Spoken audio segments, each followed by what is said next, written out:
bribed me to keep this story quiet because they don't want any more negative press out there regarding all of their shady business practices. So my friends, buckle in for a long journey about how Newegg screwed over UFD Tech, screwed over my charity stream, and is just generally shady and hard to deal with all around. Before I go into the details of the situation, because I have receipts for everything I'm about to say here, let me go ahead and just give you the TLDW on this. Newegg sponsored 2 of our videos in 2020, never paid us for them. Newegg sponsored our charity stream in 2020 and then never gave the product that they sponsored to the winner. And instead, I had to personally give the product to the winner myself. And I had dealt with this behind the scenes for quite some time until Gamers Nexus released their videos about how they got screwed over by Newegg, at which point I tweeted about the fact that I didn't get paid by Newegg. And just like Steve said in his videos, once they called it out publicly, that's when Newegg actually tried to deal with the situation. They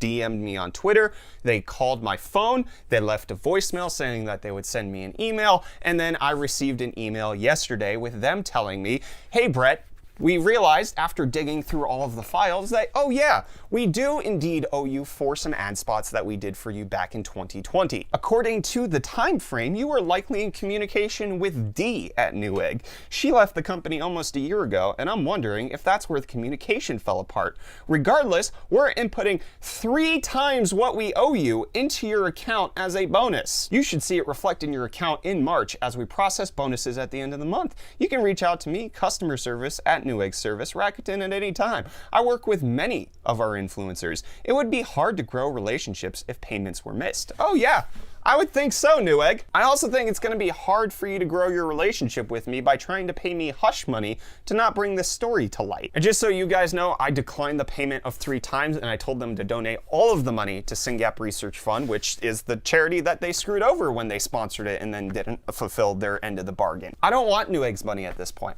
I really had given up on this situation until Gamers Nexus started making their videos. I decided that maybe people should know that Newegg doesn't even treat YouTubers with any sort of respect if they feel like they're not going to be damaged publicly by them. I was just done because it was such a terrible situation that I just realized, hey, Newegg's not good to work with. I'll leave it at that because I don't want to air my dirty laundry out in the public. I've had issues with plenty of sponsors who either don't pay on time or pay late or don't necessarily hold up their end of the bargain. Just because it happens doesn't necessarily mean that I'm going to put anybody on blast for it. It's just part of the business side of running a YouTube channel. I've talked with other YouTubers. This happens from time to time, but it spectacularly happened in a very bad fashion with Newegg, and it looks like the only way they're going to acknowledge their wrongdoing is if they're called out publicly for it. So that's the TL